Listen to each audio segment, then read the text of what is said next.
What's up, fellow gamers? Phreak here, and it's time for patch 11.12 for League of Legends. For those just following recently, Pro always lags about a week behind, which means week 3 of the LCS. Even though week 2 of the LCS is coming this weekend, and the patch is going live tomorrow as of time of recording, there is 1 week for essentially... I don't think bug fixing or like bug awareness, like if there are ones, is the primary reason. I think it's more actually allowing teams the ability to make sure they know what's going on. That's probably my guess for the primary reason why. I'm sure like there's a bug we didn't know about, like it slipped through QA or whatever, and oh, turns out Kane just one-shots the Nexus. Whoops, like, okay, yeah, that's something you will catch immediately after like a day of live games. And hey, if that bug exists, it gives time for, you know, it to be patched to the tournament realm or whatever. But ultimately, just hey, FYI, Pro Play will be in a week and change from this date on 11.12. So still a bit longer of the previous champions. Anyway, yeah, 11.12. No Divine Sunderer follow-up of note. I know the designers intended for like a 2-ish% win rate bump on the item. I believe that's what they got out of it. And so, yeah, this champ's like Sen and Ezra running around using Divine Sunderer. But it doesn't seem to be really crushing options elsewhere. As far as I can tell, I'm sure, like, you know, someone's favorite champion is like, oh, it's only Divine Sunderer now, but my belief is the item actually lives in a pretty decent spot. I'm not really certain. I haven't looked very closely, but that appears to be true. Either way, let's get into patch 11.12 overall. We have nerfs to Varus because of pro play, Nasus because of low to average elo, Kai'Sa because of pro play, Wukong because of everywhere, Renekton because of pro play, Talon because of ultra high elo. Talon is the next in a very long list of mid lane roaming assassins that just crush ultra high MMR. And then Gnar and Udi for pro play. So this is a pro play focused patch, right, for the most part. You know, only 2 of the nerfs are not because of pro play, or at least, you know, at least even partially. And yeah, so Talon is interesting, and we'll probably talk about him in the Talon section actually overall. Obviously, some nice buffs. Rammus is a follow-up from the Thornmail changes. Hecarim is reasonable. Aphelios Draven. Illaoi was going to be buffed previous patch, but the read was Divine Sunderer was buffed enough that maybe they could have pulled the Illaoi changes because she'd just be good enough with Divine Sunderer. Malphite, I think from Thornmail reasons. Ziggs overall not doing well. Jarvan overall not doing well. And Dr. Mundo rework is coming out, which should be pretty fun. So now I'm going to mention that I think we can get this video under 30 minutes before TLDR because there aren't that many big changes. We'll see how it goes. All right, so Dr. Mundo rework is out soon. Should be cool. Looking forward to it. Check that out when it comes out tomorrow. All right, so Aphelios. So Aphelios is an interesting situation. Couple things to point out. So one, I believe it seems to be true that early game is high elo skewed, and then continues on into pro, by the way. In general, that seems to be true. So the case study for this, for example, was the Jinx changes from maybe 6 months ago, or maybe, I guess it was longer than that, because it was, I think she was active during Worlds in that state, where they gave her more range on the rockets. They made the Flame Chomper's arm faster, but they lowered her level 1 base health from like 600 to like 540 or something like that. And her win rate... you know, basically she gained more in low elo than high elo. And then they reverted the base health changes, and she gained very little in low to mid and gained quite a lot in high. There might have been evidence before this that the designers used. This is just when I came to notice it. Early game appears to be, in general, you know, with a broad brush here, a high elo and pro focused stat. So I believe it is that if a champion is overperforming in pro, but not doing well in solo queue, you nerf early game, buff late game. Another good case study of this, for example, actually is Sylas. Do you remember 3 years ago when Sylas was like 100% pick ban in pro and like 46% win rate in solo queue? And even after he was taken out of a even taken out as a jungle flex pick, I think this was still true at like 47% win rate and 100% pick ban is mid top. And eventually, through mostly base stat changes, which I find really interesting, I'm always a fan of this, as many of you know, Sylas was put in a spot where his base stats level 1 were trash. He has, like, I think the literal highest health growth of any champion in League of Legends. His armor MR growth are also very, very high. And he is a functionally 49.5% win rate solo queue champion which is the highest he has ever been in any reasonable state. And he is in pro play. Probably like 30% presence. Like, that's outstanding, because they did almost no major changes to the kit. Yeah, okay, the E used to shield, and it was magic damage only. Like, that kind of stuff happened for a while, but, you know, really, it's like they removed the shield off of his E and, like, changed his base stats, and he went from a 45% 100% pick ban to 49.5% 30% pick ban. Like, that's outstanding. That, like, those are the only changes to move. And again, getting him out of the jungle, obviously also a big factor. So we're going up against a 30-minute segment now. So Aphelios is getting changed to have higher level 1 stats. Now, to be fair, stats like base MR, especially base MR, but also base armor, is actually very flat across the game. But AD growth, okay, this is not really an early game buff, because it's an all game buff, but the AD growth is a late game buff, right?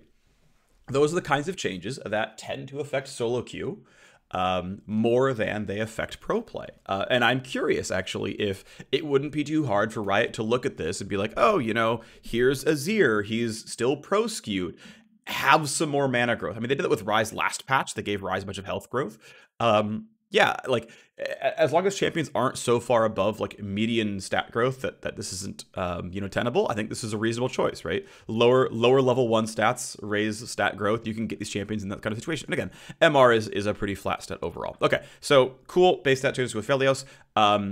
Keep in mind also, Aphelios is not really in pro much. It's like maybe a 5% pick ban. But is absolute garbage in solo queue. So other things they're doing, right, is so they're upping the baseline value of Aphelios, right? He's going to do more damage. He's going to be more durable. Okay, cool. And they are nerfing, slash buffing a little bit, the most abusive ability combos. So Severum, right? He attacks fewer times. Keep in mind that, like, red-white is the big one, right? It's Severum Crescendum, where it's just like, well, once I have a bunch of chakrams, I just press Q in red form and everyone dies. It's great. I get a bunch of attacks. So okay, fewer absurd top end, right? Less absurd top end when you get red-white. Okay, sure, because white is the best auto attack gun by far. The on hit damage actually is going up though, right? So that you are less reliant on Crescendum to do a lot of damage off of Q, right? The base on hit damage is higher. The eventual bonus AD ratio goes from 30 to 35%. The eventual base damage goes from 30 to 40. Okay, less reliant on Crescendum. It's still a good combo, but less reliant on the ideal combo.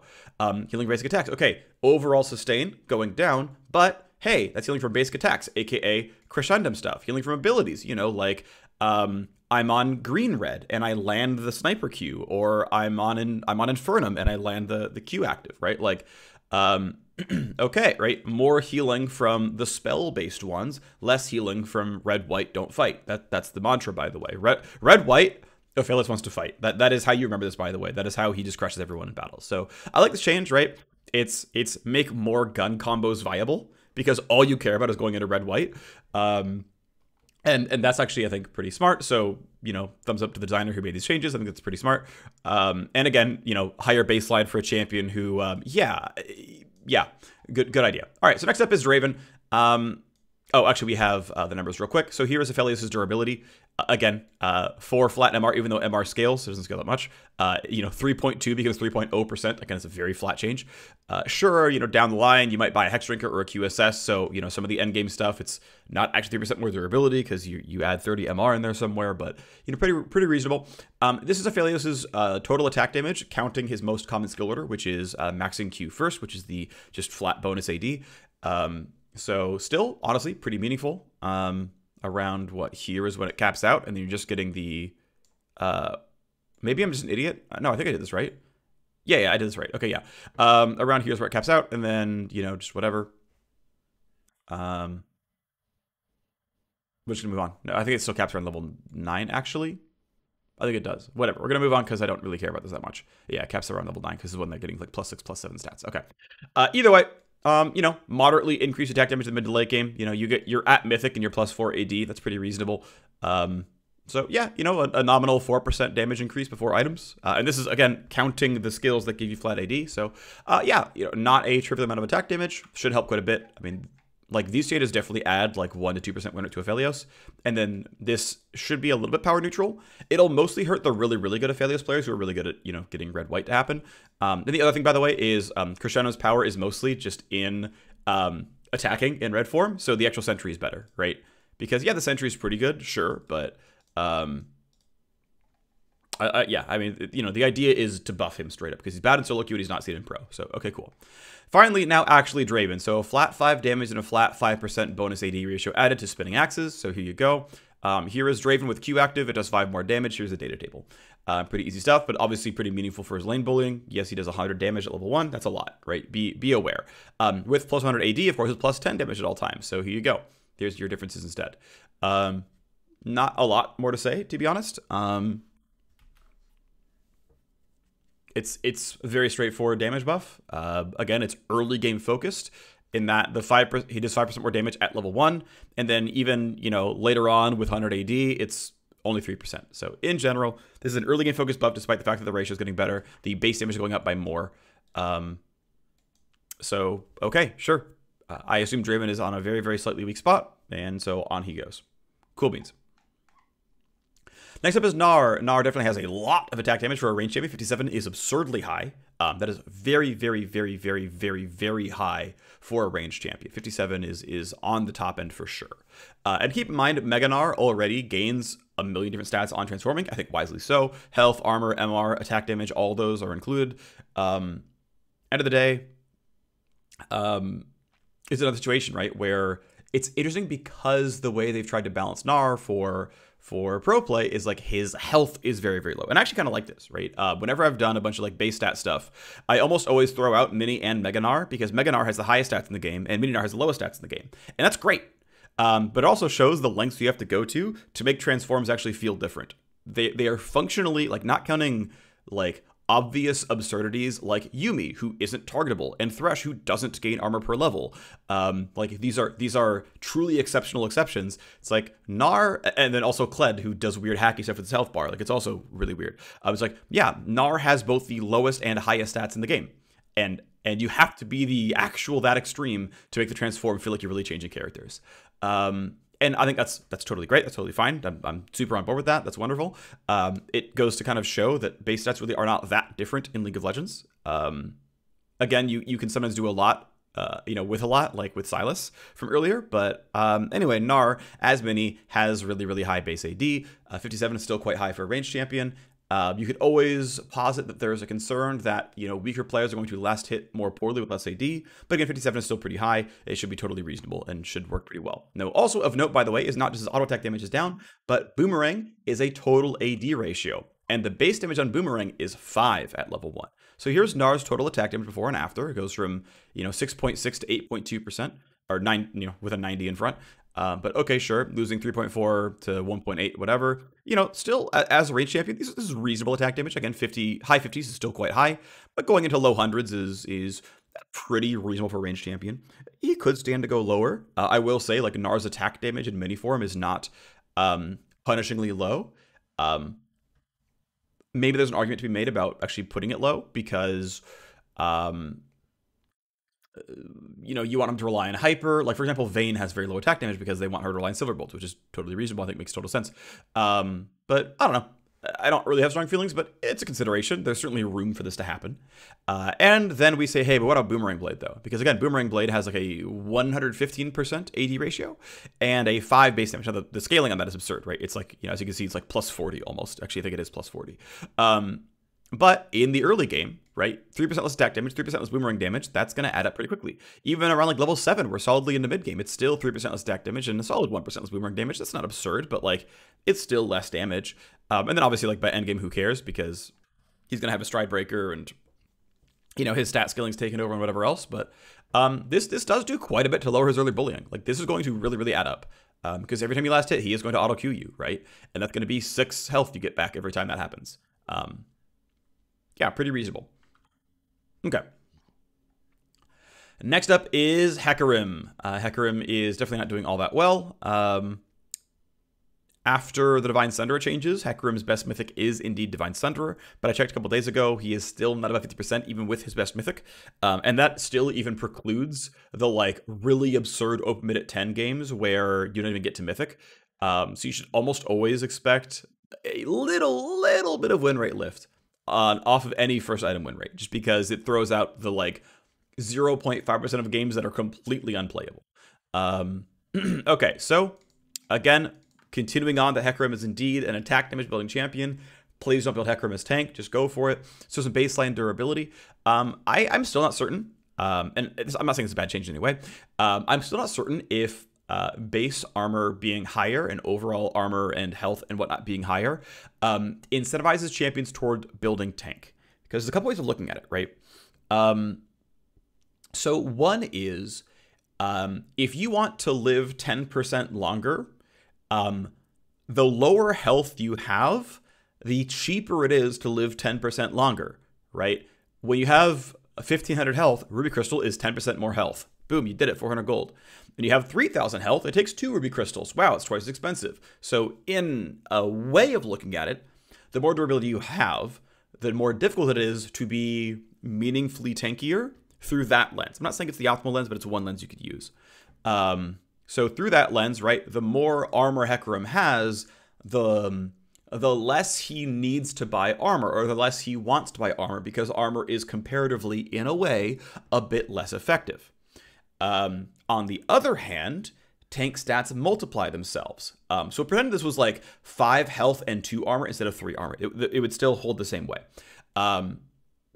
Because obviously the more stats you have, like the more armor you have, the more health is valuable.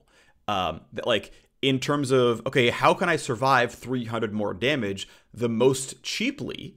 Well, now the more tanks that you have base stats, the more base tanks that you have, now the easier it is to get that much more durable, right? If you have 100 armor, it just takes a Ruby Crystal to give you 300 more physical durability. If you have 0 armor, it takes you 2 Ruby Crystals to get 300 more physical durability, right? So depending on how you look at it, in terms of like nominal growth versus percentage growth, you can see it either way. And that's why I don't know which way it's supposed to be, or like which way is true, I guess, because I'm really not sure. Like which is the more powerful force, because both are relevant, right? Live twice as long doesn't matter when you have 3 total HP, because living twice as long, you're still dead. Like that's relevant, but also like at a certain point, you just don't focus Hecarim because he's tanky, so we can just not have to build tank items anymore. So, you know, which way does that go? I don't know. Anyway, higher AD ratio on Rampage though ensures that even though we have 3 base armor coming in, you are still incentivized to build more attack damage, and that's the major change here. So let's see what's going on. Well, here is what 3 armor does to you. As I mentioned with the Aphelios change before, 4 MR is pretty flat. 3 armor is also pretty flat. In fact, if you compress it, it rounds to the same number the entire time. But 2.3 becomes 1.49 or whatever. No other way. 4.7, whatever. Good enough. But yeah, a pretty small and pretty flat increase in overall physical durability. Again, around 2%. Not trivial. Not absurd. Just a nice small buff to the champion. Healthier, clear, everything else. And then said, okay, what if you bought about 5 attack damage per level in your stats? Which is, you know, at level 8, that's 40 AD from Divine Sunderer. That's probably a bit early for Divine Sunderer, sure, but like, okay, with stat shards, it's, you know, maybe level 9 or whatever. Of note, I just put the line here for level 9, which is, that's when you have max rank Q, basically. This is plus 45 AD, and of course, yeah, unsurprisingly, if we're saying, hey, our AD scales with level, which is roughly true, you know, the percent damage increase goes up over time, because of course it does. But it's reasonable to say, okay, you know, 45 bonus AD at level 9, which is, you know, max rank Q into Mythic, 2% more damage. Okay, solid, reasonable. Hecarim's not, you know, an absurdly of a weak spot. He's like slightly weak, but kind of fine. Should look pretty good. Next up, Illaoi. Illaoi gets just a flat 10 mana growth. The change here basically is, I'm assuming, you know, Illaoi's not doing absurdly well. The read from the designer was that Illaoi is a split-pushing fighter, which means in the late game, Illaoi needs to like sit there in a side lane and like do cool stuff and push down waves and brawl tanks and stay valuable. And so she looked at the mana growth of a bunch of other fighters. And said, hey, you know, Illaoi, yeah, is running a bit low in later phases of the game, so, okay, you know, a bit harder to turbo push lanes, whatever. Now, I'm still the boat, or still the opinion, I think we can do this, I really do, where we can give every champion 320 plus 40 as their mana growth. Illaoi was 300 plus 40, now Illaoi is 300 plus 50. So I spot checked in a couple of places, because I was sure I was right, and so far I am. I've checked everywhere. Illaoi, her Q and her E scale mana cost based on rank. I believe the Q goes from like 35 to 55, and the E goes from, I think, also 35 to 55, like something like that. But functionally, both of her spells almost double in mana cost from rank 1 to rank 9, which means, and her W is flat. So, when you're a level 3 Illaoi and you have every ability once, and you've got like 300 and, let's call it 90 mana. It's less than that. It's like 360, probably around there. You have like 360 mana. You can press every ability once, and they all cost like 35 mana. So like your entire combo kind of costs like 100. So your entire combo, no big deal. You press your entire combo, it costs 1/3 of your mana pool. A little bit less than 1/3 of your mana pool. Okay, great. You fast forward to level 13, where she's halfway there. She's probably at like 600-700 mana, right? Her Q and E have almost doubled in cost. So they're at like 55 or something. And her W is still flat. So now her total combo costs like 140 instead of 100. And okay, her mana pool is also doubled, so like it's still not as bad. But like, oh, she didn't actually get in any better of a spot. Like her like total combo mana costs went up by 40% or whatever, and her mana pool went up. But because her costs went up, her mana pool didn't really get that much better, right? Comparatively, we just like her mana pool went up, her regen went up, but her cost went up, so nothing changed. She's still the same champion roughly as level 1. Everyone loves to hate on new champions, but I think it's actually the right way to design mana champions. Gwen, 0 of her spells cost more mana per level up, but Gwen also has like, 310 plus 40 mana growth, right? So Gwen is successfully late game split pushing because her mana costs don't get higher, her mana pool gets higher, which is, again, I think the right way to do mana costs. Because like the entire point is that you're not in the early laning phase, you're not spamming anymore, you're just doing your damn job. And so in another world, Illaoi's mana cost could have been flattened. Instead, we could have kept the Phreak cares 40 mana growth, and we're at 22 minutes, and we're gonna break the rule I set for myself. Anyway, right, in a world where Phreak is a dictator, we do that change instead. That's probably a way bigger change, though, is getting rid of 20 mana cost growth off of Q and E. Maybe it's just off of the E, whatever, I don't know, but like, a thought, that's all. Anyway, this is still going to be pretty meaningful. Nominally, Illaoi gains up to 17% more mana. Keep in mind, again, her combo costs 40% more mana. Whatever, I mean, her pool goes from 300 to 380, 300 to 1150. But if you watch the mana video I put out several months ago, I think it's relevant to consider the champion's mana regen as well in terms of their stats. Of note, I think the optimal mana regen for a champion is 7.5 plus 0.8 growth. Illaoi is 7.5 plus 0.75. That's just my brain doing brain math things. It doesn't really have to be this way.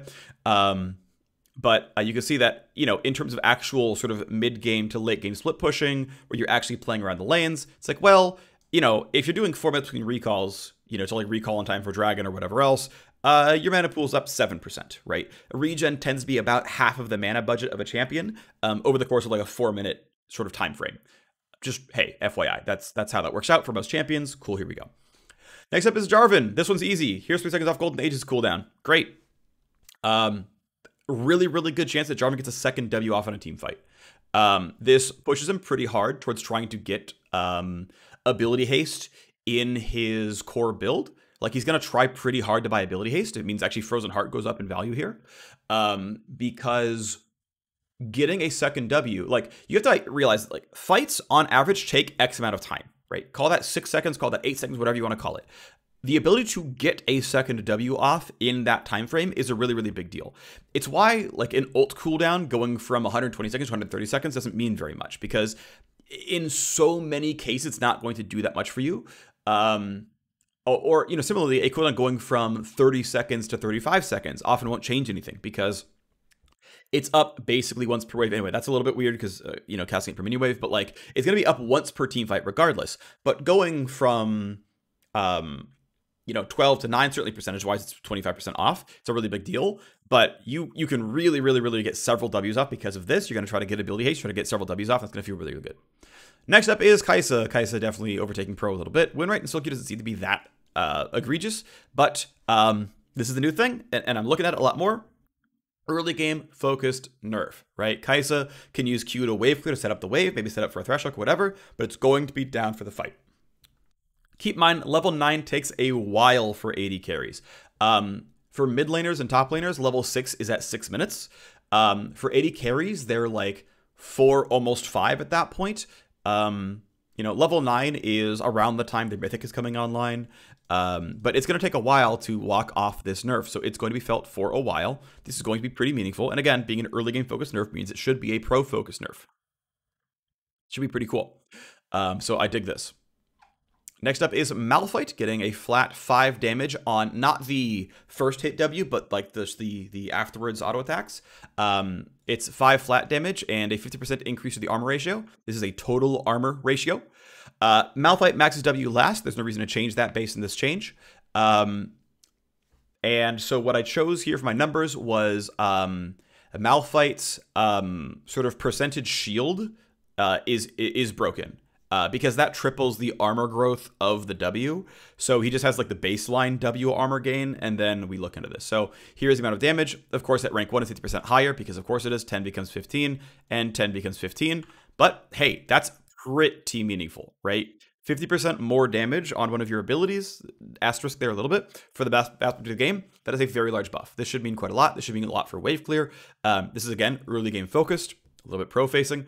Malphite tends to be, good in bronze, silver, gold, falls off in higher elos. So, okay, here's some early game Malphite damage that's not just annoying Q poke. Cool, I like it. But hey, by the way, if you're auto-attacking a champion or someone, your base AD matters in this calculation. So here is how much damage you're doing in terms of actually brawling someone, and it's still a 9% damage increase. Now, again, the very first W, the auto-reset clap, that's different, but cool. I still like this. This is a nice change. Next up, Rammus, again, doing a little bit worse with Bramblevest being slightly weaker. So 10 extra armor on the active of W, and then 20 to 10 seconds off of the ult cooldown. Now, one thing I do not know, because I didn't bother to look it up, it wasn't immediately available, I didn't care enough. I don't know if Defensive Ball Curl multiplies this base bonus armor. I don't know if it does that. So there's a chance my numbers are slightly wrong, but not off by that much. So here is the total armor of Rammus with the W active. Keep in mind you max this one last, so this is all just going to be this. The W is 60% increased armor when you cast it. So, getting another 10 and then 60% of that means you're getting 16 more armor during the W. Again, not sure if that's true or not. Maybe it's just 10 more. But either way, this is the total armor of the champion, and I actually made a mistake here. We should be actually... Well, here's the thing, right? 50% more armor is true, because that's, how the game is calculating your Thorns damage or whatever, but we should also consider it in terms of baseline durability. So we're going to do the actual math for what does it mean to have more armor, and it's just 100 plus the number, and then you just drag on down. And so, hey, he's still 8% more durable in the early game. Pretty good. As far as the ult cooldown, solid 10-15%. That's cool. Yeah, I mean, Rammus should be in a decent spot. I think Rammus is pretty fun. He is very, very slightly weak, at least in Plat Plus. So, okay, cool. Small buffs to Rammus. Sounds good. Fun champ. Next up, Nasus. Nasus is doing well in low elo, if I remember correctly. Nasus nerf is indeed because of low elo. So, Nasus is getting nerfed in the early game. So, I talked about before, right? Early game nerfs tend to be pro-focused nerfs, so what's going on?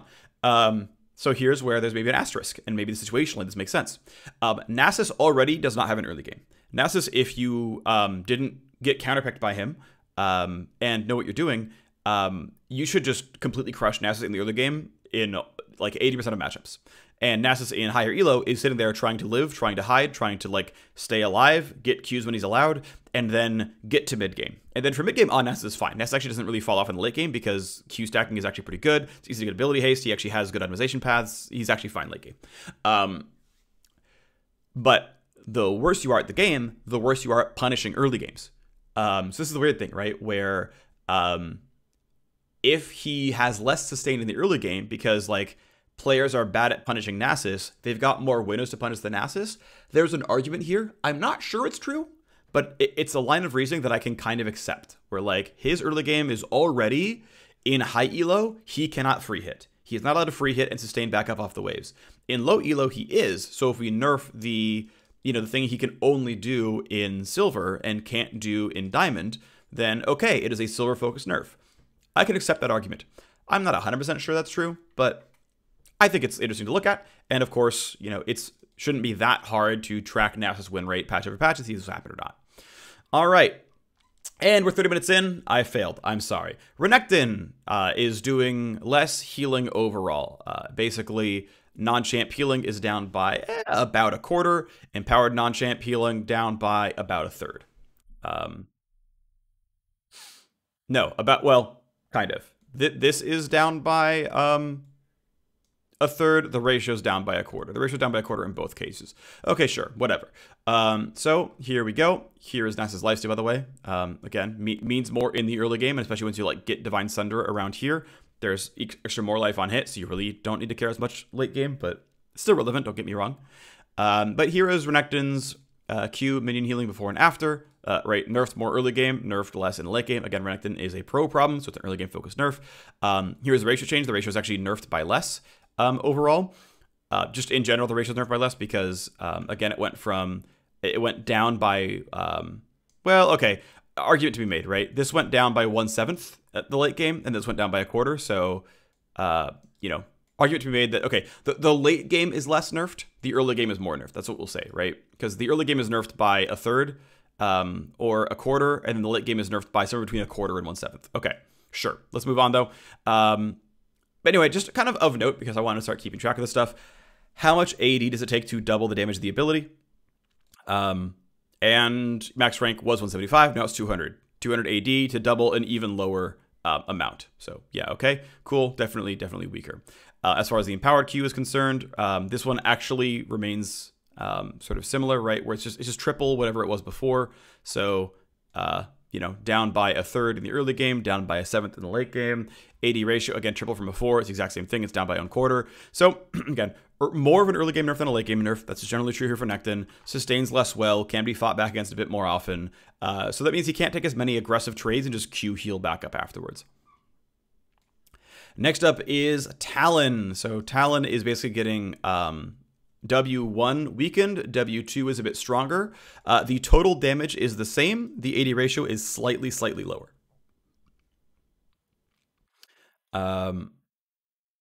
But he's still doing really well in Elite, so he's getting a tap down because his I assume it's his pick ban. I'm maybe win rate. I forget if win rate's even usable there. But saying, hey, okay, look, more skilled players dodge skill shots better, so we think that if we nerf W2, or if we put more of the power into W2, good players don't take W2, so this is more of a nerf to high elo talent. That's kind of the read, right? So, okay, here we go. Again, W1 down by a fair bit, 10 to 24%, pretty meaningful. AD damage obviously is quite low, but hey, again, total W damage is the same. AD ratio is down very slightly. 1.25 becomes 1.2, not a huge deal.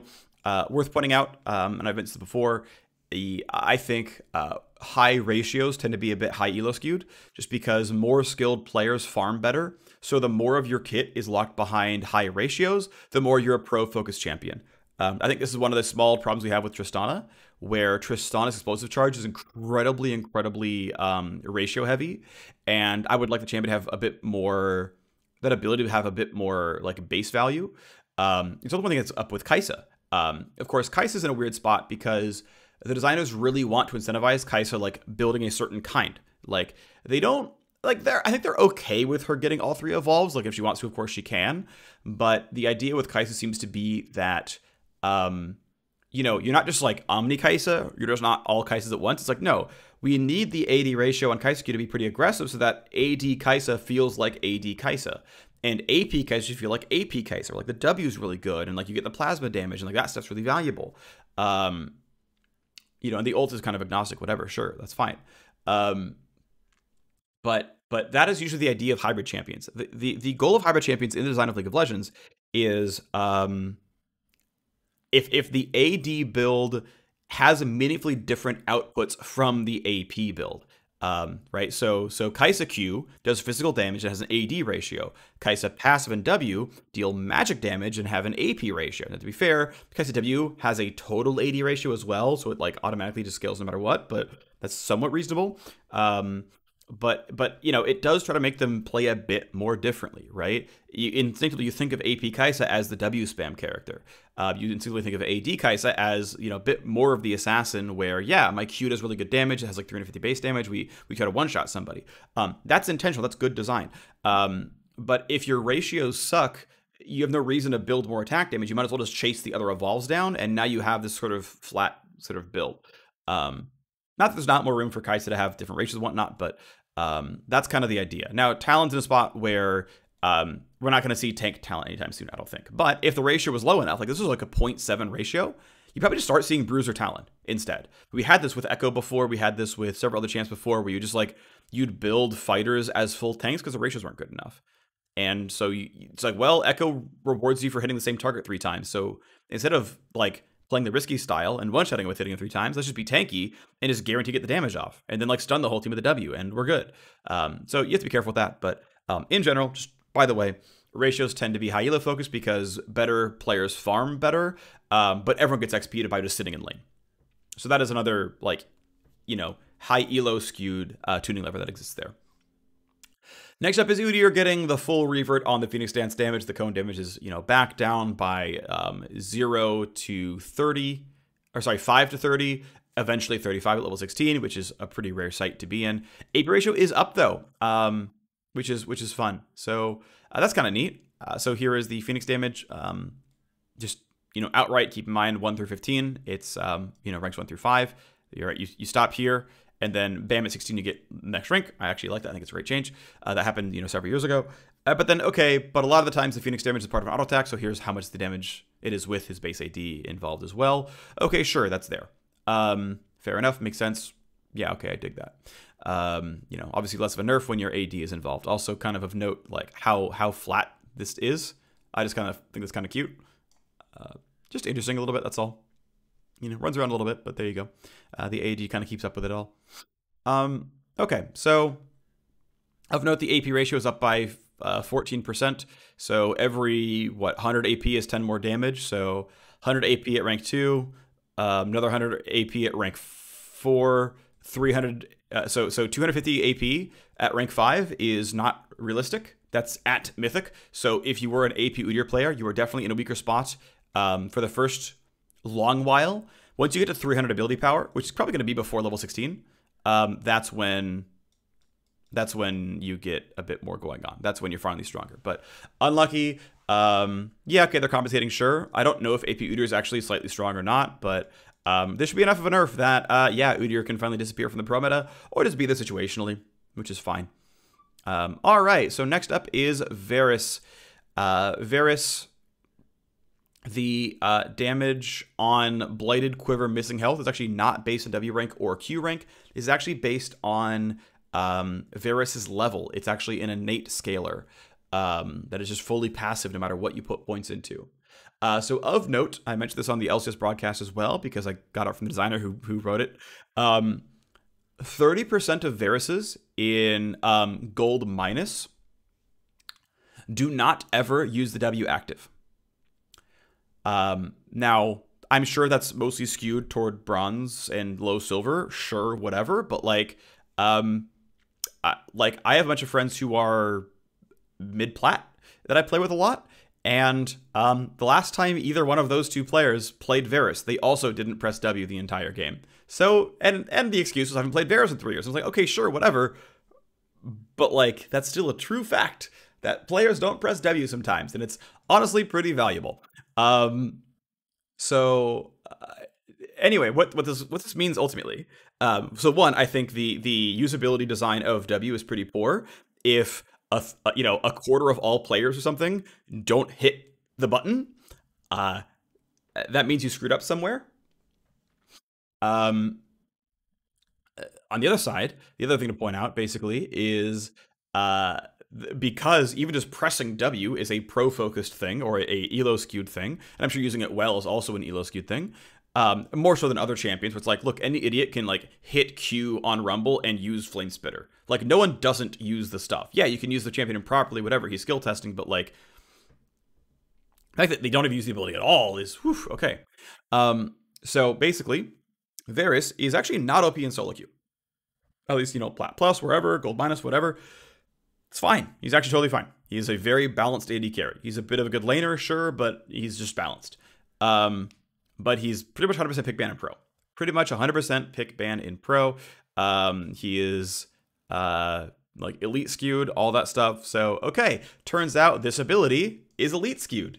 So there's the nerf. So here is Varus W damage. It's just down by a flat 17%. I mean, it's, you know, the buff was what, a 20% increase a while ago. So they're just reverting that from back when. This buff, from my recollection, was in fact an elite skewed buff. This is still going to nerf Varus. Like, he's going to be a bit weak for the majority of players in solo queue. Honestly, unless you really like playing Varus, he's not a champ to climb with right now. But this should do a fair bit, honestly, to lower him from pro. Next up, Wukong, who is doing very, very well. He is one of the winners of Divine Thunderer. So here is 0.5 AD growth. Here's some AD ratio as well. So this is a bit solo queue focused, especially mid to low skill solo queue focused. This is more high skill focused nerf. They're just kind of nerfing him everywhere. I think, you know, reasonable nerfs overall. Keep in mind that Divine Thunder does so much damage that, okay, well, here's my Divine Thunder activator. It's Q auto. So we just do less Q auto damage late game. Okay, that lines up pretty well. Just overall a little bit less lethal for the champion. Okay, sure. Here's Wukong's base AD. Okay, cool beans. Great. Yep, down by eventually 6%. Still pretty reasonable melee champion AD. Seems fine. Not quite Darius, not quite Udyr, but who cares? And here's how much bonus AD it takes to double the Q damage. Right, 240 becomes 267. Just the bonus damage of the ability itself. Obviously, you still get the, I believe, armor shred. You still get the bonus range. That's all great. That's all still very useful because it's just like, hey, I can get this damage that I couldn't have otherwise. I can apply, you know, a Sheen proc I couldn't have otherwise. Like, there's a lot of value in Q. Even if it did 0 damage, Q would be somewhat valuable. Wouldn't be a good ability, but it would be at least valuable. So, okay, cool. Here you go. A bit less damage, especially late game, since, you know, it's ratio focused and AD growth focused. His late game's worse. Next up is Ziggs. Ziggs is getting a pretty big buff. Now, Ziggs is actually a very successful bottom laner. If you're of the type that actually enjoys playing mages, Ziggs is a very successful bottom lane champion. With this buff, Ziggs should be an extremely successful bottom lane champion. As a mid laner, he is fine. He's balanced. If you like playing Ziggs, like, by all means, this is a very large buff, and he should be in a pretty good spot. Ziggs mid will be strong. Ziggs bot will be very, very strong. So do recommend playing him. One thing that's interesting, actually, is I think we're in a metagame where pros should actually be playing mage's bot lane again.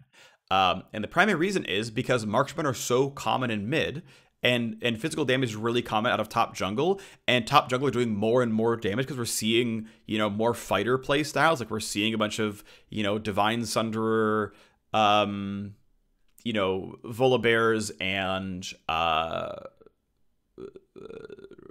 like, you know, Stridebreaker Lee Sins and my brace is not giving it to me. It's the life stealing Gore Drinker. Right, we're seeing Gore Drinker Lee Sin, we're seeing Gore Drinker Xin Zhao. Like, we're seeing a lot of like attack damage fighters in top jungle and even some in mid. There is totally room for magic damage in your comp out of Ziggs. And I want to point out, by the way, one thing.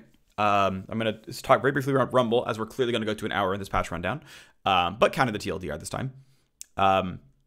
So Rumble as a jungler, and I think it's a mid laner as well, but less severely so. Rumble is an early game focused champion. This actually explains some of his pro skew, where Rumble is not that good in solo queue, but is getting picked up in pro, because pro is early game skewed. Rumble has very poor late game. Think about it. Think about where his damage comes from, right? Okay, I maxed my Q. Okay, so I'm done at level 9 with my primary damage ability. Okay, I can max my E. That's not as good, but okay, that keeps going to level 13. And I have points in a W, which has no damage incentive. So I don't get any rank up damage level ups from level 13 onwards. Okay, that's a bad end game. Okay, what about my passive? Oh yeah, my passive is really good, right? It's a bunch of damage. I can punch people. It's going to feel really great. Yeah. So in team fights, you're a melee and a mage. You're not allowed to auto attack people. In fact, what rebels tend to do is overheat and then press Zonias.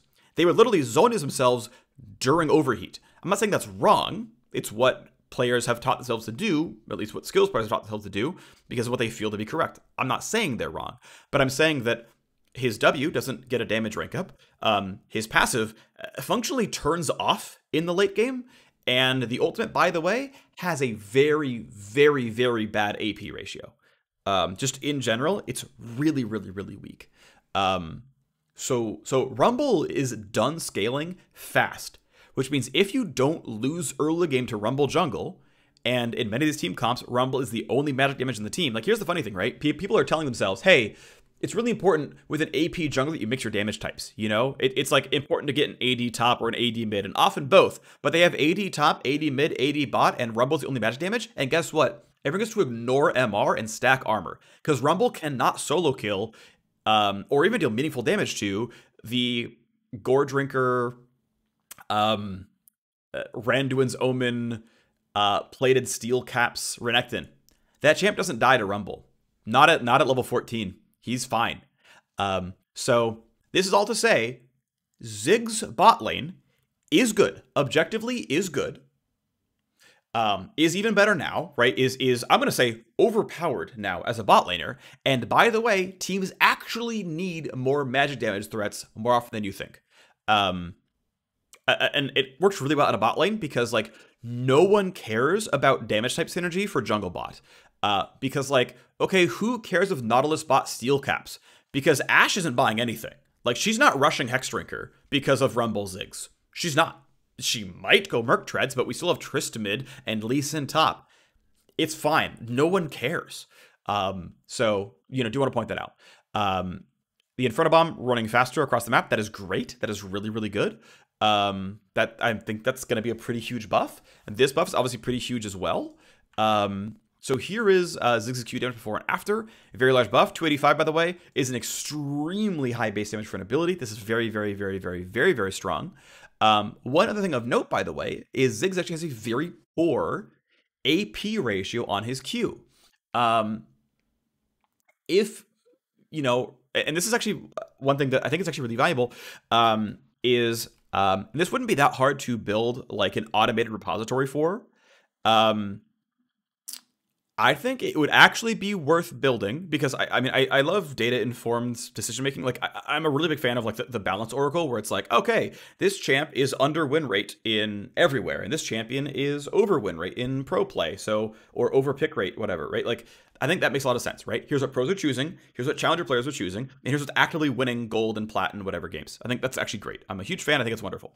But I would also be a really big fan of identifying all the various like design skews, right? Like base damages versus ratios goes with skill because they're better at last hitting and earning gold overall. Early game, at least right now in this metagame, is pro skewed. So hey, by the way, that's there. But it's how they fix Sylas, for example, and how they probably should fix Azir is do more to push him towards late game.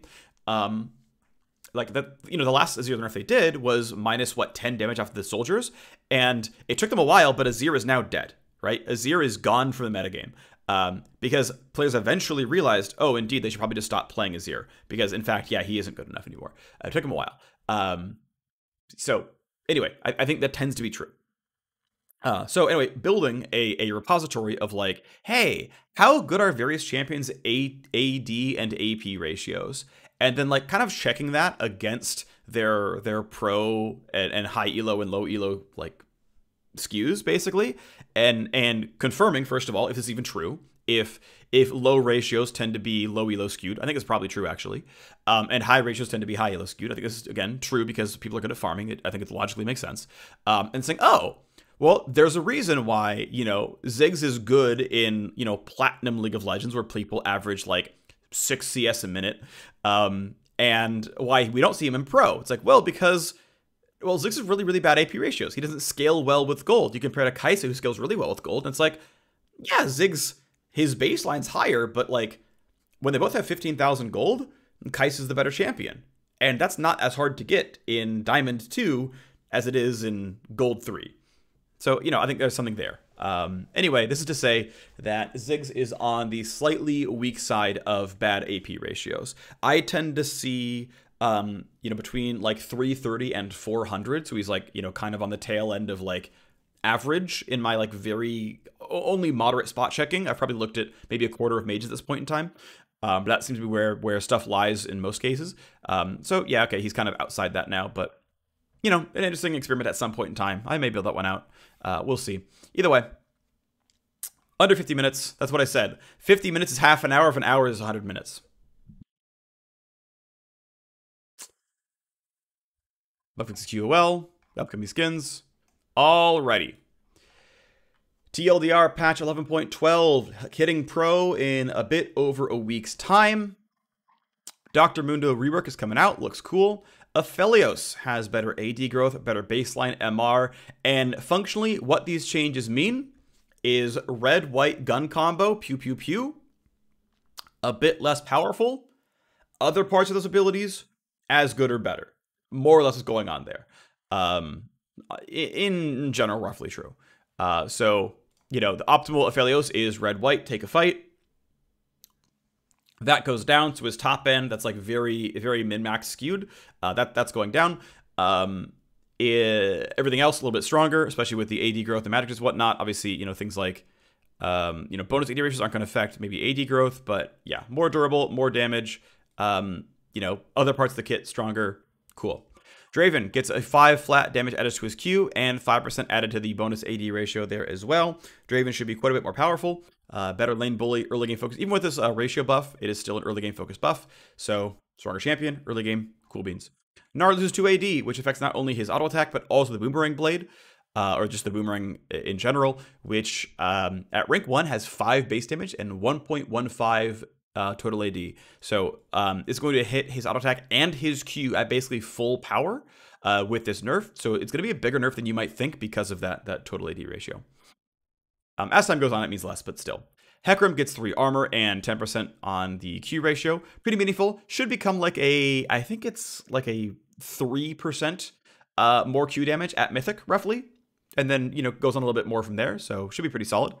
Illaoi gets some more mana growth, so her late game's a bit better. Should be reasonable. Feels fine. Small win rate bump. Cool. Great. Jarvan, this should be a pretty big buff overall. 3 seconds off the W cooldown should be pretty meaningful. You should really try to be getting ability haste in your builds on Jarvan, because getting to the point where you can get a second W off in a fight is going to be a really, really big deal. If it's 9 seconds flat and you have no haste, there's going to be a lot of fights you can't get a second W off. But if you get like 30 ability haste and you drop this, you know, from 9 to like 7, that's gonna be available twice pretty often. So you know, ensuring you get there at all is pretty valuable. If you get something like, you know, 50, 60 ability haste, which is like probably on the kind of the high end, and you're getting this down to more like, you know, 6 seconds or so, that's gonna be pretty sweet. But, you know, getting this to 4.5, like 100 haste is not really realistic, right? So you're not going to see like perma slows because it's not really possible. But yeah, this is a pretty big buff that should feel very good for Jarvan. Next up is Kai'Sa, early game focus nerf. Higher cooldown on Acacian Rain for the first almost 10 minutes of the game. I think this is pretty meaningful. Should push her quite a bit down in pro. I think we need to see Ezreal nerfs soon, but Kai'Sa probably goes down in priority with this. Next up, Malphite gets a very substantial 50% damage increase to this ability for the first 13 levels of the game. That's a really big deal. It's a lot more wave clear. It's a bit more trading damage. This should be pretty meaningful for Malphite. Rammus gets 10 more armor when the W is active. It's either 10 or 16 if the W multiplies itself. I don't know for certain. There's a case to be made either way. But also 20 to 10 seconds off the ult cooldown. Just, you know, a couple of, you know, nice nominal buffs. Rammus should be in a pretty good spot after the patch. Nasus gets an early game focus nerf with 2% less lifesteal. He's overall taking over in lower elos. And if weaker players are worse at punishing Nasus early game, well, an early game nerf theoretically, you know, lets those players actually get the advantage they're supposed to against the champion. We'll see if that's true. Renekton, early game focus nerf, losing 1/3 of his healing in early ranks of the Q, and then eventually 1/7 of the healing afterwards. Empowered Q is just simply triple the base. 1/4 off the ratio. So again, more early game focus nerf, but okay. Trying to nerf him a bit out of pro because he's getting picked a lot there. Next up is Talon. Talon losing 5 to 25 damage off of the initial, but getting 5 to 25 back on the return. So the total damage of the ability is the same. Unless you can dodge out of W2, then the damage is lower. The total ratio, the bonus AD ratio, goes from 1.25 to 1.2, so it is slightly lower overall, which should be a higher elo focus change since better players are better at farming, and thus more of the damage comes from ratios. Udyr finally getting the last of his Phoenix reverts, basically, where Phoenix dances all the way back down, down 5 to 30, and then eventually at level 16, down 35. AP ratio being increased is not going to make AP Udyr as good as before. There's no way you have 250 AP at level 9. That's just not possible. That's 3 items in. It's just not going to be there for you. So it's a nerf for the vast majority of Phoenix Udyr, including AP Udyr. Obviously, if you're tanky Udyr, it's just always worse, but AP Udyr is still getting nerfed here as well. Still going to see the change, though, you know, and we're at, you know, what, 350 AP doubles the damage of the ability? Yeah, it seems about right. Right? And keep in mind, right, you know, I talked about this a little bit before, about, you know, getting good aggressive ratios. You know, maximizing the ability required like 450 ability power. Now it only requires 300 and change. It's, you know, a bit reasonable, especially it's hard to access as a melee champion having to auto attack. Varus, the W here, this damage, the WQ damage, it's actually based on character level, not ability rank. So you're going to feel this no matter what your ability order is. You know, this damage doesn't care what your Q rank is, doesn't care what your W rank is. This damage is there no matter what. So even if you were like an Emax Varus or QMax, you know, who cares? You know, QE, who cares? This should be felt pretty well, but it's still mostly a higher elo focus change because a lower elo Varuses sometimes just don't even hit W the entire game because it's not obvious that a mostly passive has an active on it as well. Especially one that is so situational where you have to press it with the Q. It's just kind of strange. There's probably a way to recode this where it feels a bit different, but whatever. Wukong doing too well basically everywhere. Big in pro, big in solo queue, high and low. So 0.5 AD growth, 0.05 bonus AD ratio is down. Basically, Wukong's late game is a bit worse. Sounds good. Ziggs is already a balanced mid laner and a very good bot laner. These are very, very large buffs. Ziggs should, if you're willing to put in any amount of time to learn Ziggs bot, you will be rewarded. Ziggs is going to be a very, very, very strong champion. I recommend playing him. This champ looks great. I also think Ziggs should make a pro appearance. I know teams aren't going to spend the time scrimming him because it's such a big change. People don't think they need it. But realistically, relying on Rumble as your only magic damage is not enough magic damage in late game team fights. Rumble falls off a cliff. Having another mage somewhere is useful. If we're not playing mages mid because we're only playing Lucian and Trist mid, then play Ziggs or another mage in bot lane, like maybe Swain. The champ's very strong, very worth playing. I think it's a good idea. Just saying, I think it's good stuff. All right, that's it for the patch rundown. Thank you all so much for tuning in. I will see you all next time. Bye-bye.